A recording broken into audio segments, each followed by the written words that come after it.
Χρησιμοποιούμε για την κατασκευή των χαλουμιών όλα τα παραδοσιακά σκεύη βασικά. Έχουμε το χαρτί, τον γκάζι πυραυλό, όπως το λέμε, εντάξει, το τυροσκάμνι, έτσι το λέμε. Παλιά ήταν διαφορετικό. Παλιά ήταν ξύλινο. Τούτον βασικά ξύλων χρησιμοποιείται και για την κατασκευή του τραχανά. Κουτάλι βασικά που χρησιμοποιείται σε τούτα. Βοηθά το ότι εξύλινο. Το ότι εξύλινο νομίζω όχι, όμως επειδή αντέχει στο να ανακατεύκουμε συνέχεια, ειδικά το τραχανά που είναι βαρετός, βοηθά πιο εύκολα και πάει μέχρι τον πάτο υποτίθεται για να μην κολλά ο τραχανάς ή το γάλα. Και τώρα έβαλετε το γάλα. Τώρα βασικά ναι. Εντάξει, το γάλα είναι κατσικίσιο. Ναι, κατσικίσιο. Άρα τα χαλούμια είναι 100% κατσικίσιο. Ναι, κατσικίσιο το γάλα μας. Εγώ συνήθως βάλω το χέρι μου για να καταλάβω ότι είναι καλό. Χρησιμοποιώ το δάχτυλο μου, θεωρώ ότι είναι καλό για να το βάλω μέσα τη σκόνη. Η πιτιά, ναι, έτσι ονομάζεται. Είναι περίπου ένα κουταλάκι στα 80 με 100 κιλά γάλα, ναι, λίτρα γάλα. Η πιτιά είναι μικήτας. Βασικά ναι. Παλιά οι γονείς μας χρησιμοποιούσαν που τα ζώα κάτι, που το σύρο βασικά. Η μάμα μου έκανε το, έπιαναν ένα μέρος, βασικά νομίζω ήταν το στομάχι του σύρου. Και αλέθαν το καθαρίζαν το καλά, άμα εσφάζαν το χείρο υποτίθεται, καθαρίζαν το καλά και βάλαν το σε ξύδι. Ναι. Και αφήναν το πάντα μέσα στο ξύδι. Την ώρα που ήταν να ρίξουν το γάλα, επλέναν το για να μην μυρίζει ξύδι ξανά με νερό καθαρό και έβαλαν το στο γάλα.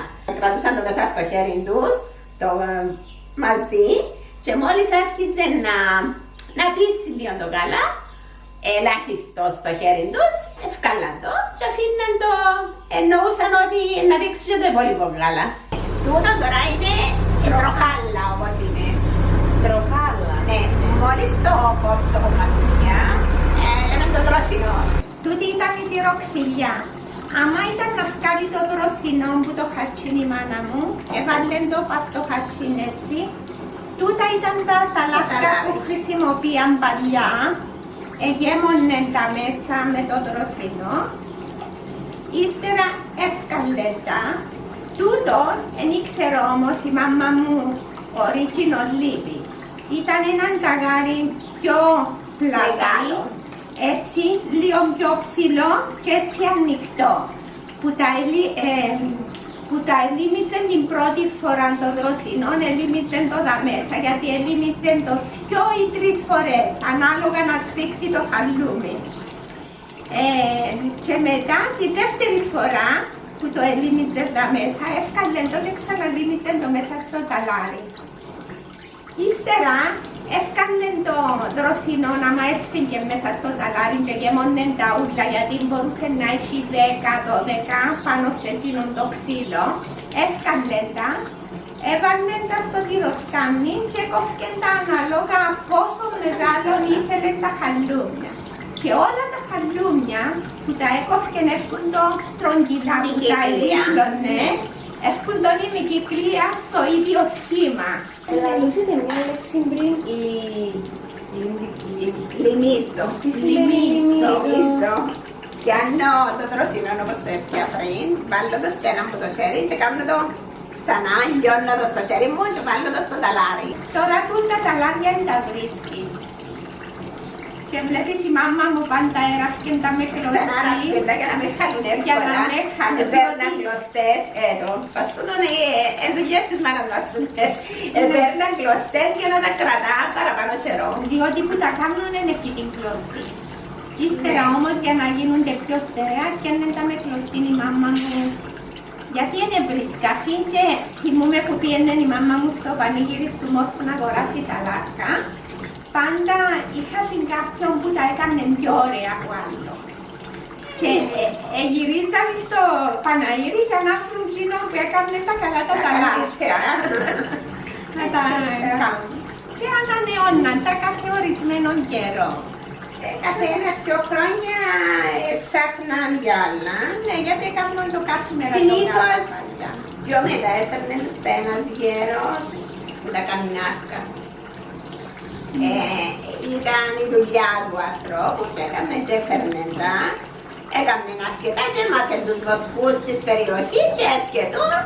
Έκραναν τα στη σαρκούλα του, έρχεται τα λάρκα και λέει αν όκεν σε κάμνα και αγοράζαν τα.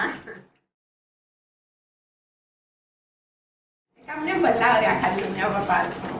Ο παπάς μου, ναι. Και η μάμα μου, αλλά ο παπάς μου είχε περισσότερη υπομονή. Η μάμα μου μπορούσε να βιαστεί να πάει να κάνει άλλες δουλειές στο σπίτι, αλλά ο παπάς μου επειδή ήταν εξαιρετική τη δουλειά να κάνει, πάντα πρόσεχε. Και πράγματι ήταν καλός και στο μαγείρεμα του, γιατί βοήθαν τη μάμα μου πολλά. Κάμουν μας πάντα ωραία φαγιά ο παπάς μου. Ναι. Και στο γάλα έκαμε το, γιατί και ο παπάς του ήταν φόσκος του παπά μου. Ναι.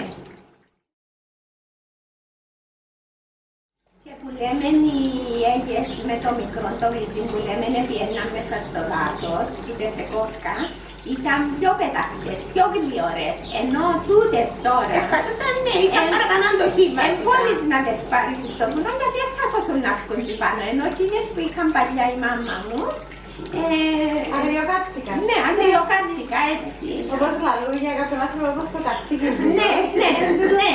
Ήταν γυναίκα που επίεννεν στο δάσος, επίεννεν μες στο βουνό εύκολα, ενώ τούτες τώρα και να τις κάνεις να πάσει, θα τρέξουν τόσο όσο... Έναν τέχει τόσο. Για φαντάσου η μάμα μου έφκανε τις πασούντες μούτσες με το δάσος ολόκληρο, τσίνες. Είναι πιο βαθμοί να σύνουν. Ναι, αρέσκεν της να ρευκαρίσει. αρέσκεν της. Αυτή ήταν η κατάσκευη του χαλουμιού. Βέλες. Τελειώσαμε. Ναι. Δόξα τω Θεώ. Τελέψαμε για σήμερα.